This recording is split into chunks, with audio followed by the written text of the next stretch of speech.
Yous know me, lad. Fight of the night, lad. What, just think people fight to the night or what? Hey! The hype is gone. I mean, if he actually had a good performance against Jared Gordon, we would have forgot a little bit about the Ariel Helwani feud, but that only made it worse. In retrospect, you have this feud with Ariel Helwani. Half the fucking fans who follow the sport closely start turning against you. People already think you're overrated as it is to begin with, and now you don't even beat Jared Gordon, an unranked journeyman at lightweight that won't ever see the top of that division, that has absolutely no finishing power, and you think you got fight of the night after getting big brothered up against the cage? Are you kidding me? And he's so delusional and removed from reality and has so many yes men around him, including the UFC and the UFC brass, that he actually thinks that he put on a good performance. He, as soon as that fight was over, knew that his performance sucked, but couldn't handle it, and the way that he was coping with it was by putting on a big smile and acting as if nothing had just happened, acting as if the entire week was just erased, acting as if the performance, like, we didn't really see that, as if, oh, getting your hand raised is the only thing that the fans are going to remember. That's not true. The fans remember you losing that fight, and the fans remember that fight being absolutely boring and shitty. So it's not only that you lost, but the fight sucked, which is even worse. Jared Gordon was a favorable matchup. This was the softball down the middle. He was the favorable matchup. He was the guy with no finishing power. He was the guy who was not excellent anywhere, just like kind of decent everywhere. Like well-rounded, but not a guy who will ever be ranked in his entire life. A guy who would get finished in the first round by everyone who's even in the top 25, not even a top 25 lightweight.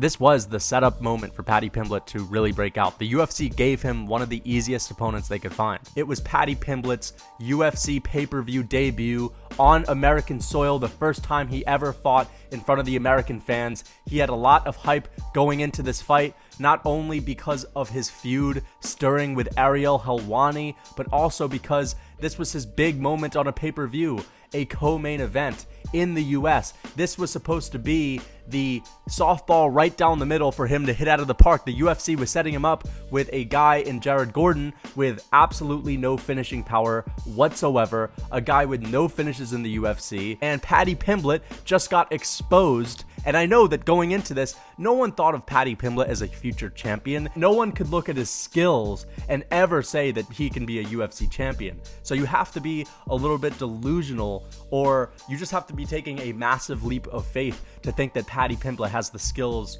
to get up there with the top guys in the division and have any chance of beating them. And this was Jared Gordon. This is not a top 15 guy. This is not a top 20, top 25 guy. This is a guy who's, if there's maybe 70 lightweights in the division, maybe 60, he's in the 40s somewhere. And Paddy Pimblett was supposed to go out there and finish him. Instead, Paddy Pimblett not only arguably lost, I mean, we'll get to that. Let's just get to it now, actually. He lost the fight. Paddy Pimblett literally lost to Jared Gordon.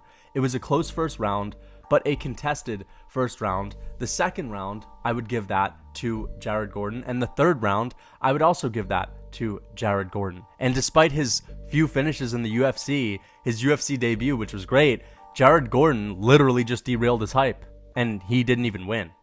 The UFC robbed him. Daylight robbery. Paddy Pimblett's striking is god-awful. You know, he leaves his chin wide up in the air, and you're getting cracked and wobbled and stunned by Jared Gordon.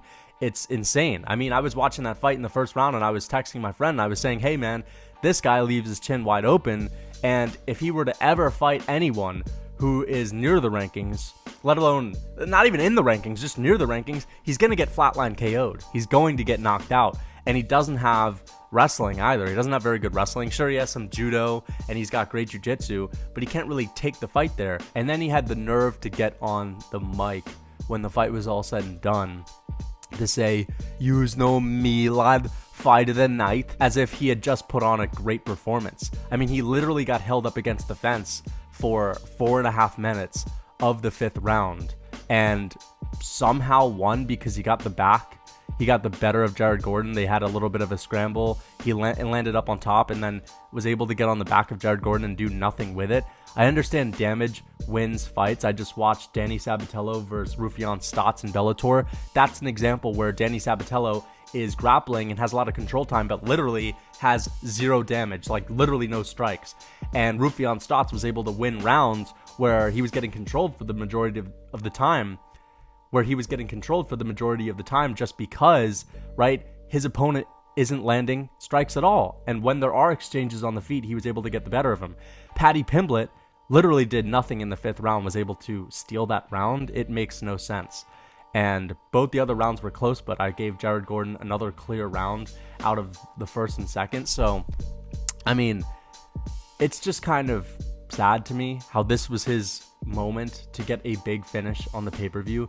He was talking about how he was going to go in there and make a big statement, how this was going to be the breakout, flawless performance. He wasn't happy with his performance in his debut, his 2 performances in the fight nights at London, and he said that this was going to be the one where he would really break out and showcase how good he was, but he only did the opposite.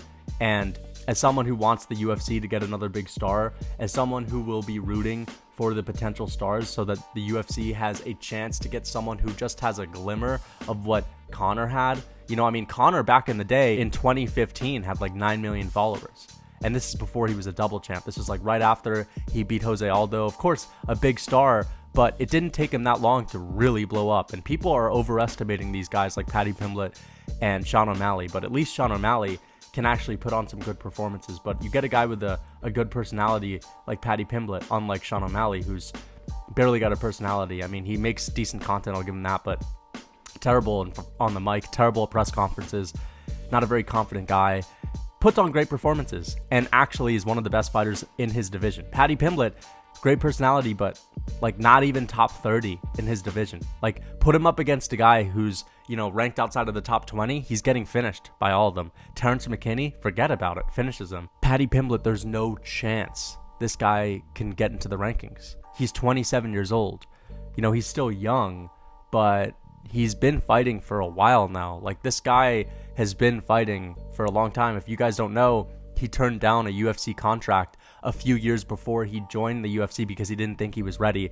And looking at his fights now, I still don't really think he's ready. If the Sean O'Malley decision over Petr Yan wasn't political enough, because Petr Yan clearly won that fight, but hey, at least Sean O'Malley actually did something impressive and made it relatively close.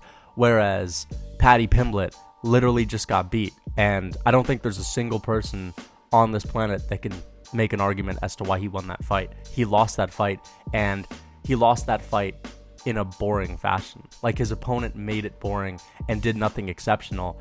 Paddy Pimblett just showed that he's not very good. Sure, he's good enough to be in the UFC, but he just showed that you're not good enough to go in there with guys that are actually like veterans of the game. You got out-grappled by Jared Gordon, held up against the cage. How is this even possible? And if Paddy Pimblett, with his really good finishing skills in jiu-jitsu, is just going to get held up against the cage against a small lightweight in Jared Gordon and outstruck against a guy with absolutely no power, who is he going to beat? I mean, his hype is dead.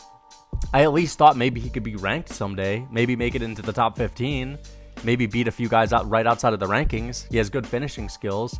I thought, you know, people are even underrating him because he's got really good jiu-jitsu, but I'm wrong. Like, his stand-up is trash. He looked terrible last night. So what do you guys think of this performance from Paddy Pimblett? The nerve of this guy to get on the mic and say that he just had a great performance. He's delusional. Please leave a like, a comment, and subscribe. Every day is beef liver day. As you know, beef liver is nature's multivitamin. It's one of the healthiest, most vitamin-rich foods on the planet. Quality is incredibly important. You want to be eating animals that are truly raised on pastures, in wide open fields, eating grass, right? This is health. Now, not everyone can get beef liver, quality grass-fed beef liver from beautiful grass-fed cows like the one that's standing behind me. That being said, that's no excuse to forego the benefits that you could get from eating grass-fed beef liver. Heart and Soil Supplements sells good quality grass-fed, pasture-raised beef liver year-round, and you guys can get 10% off if you click the link in my bio. Get yourself some grass-fed beef liver today.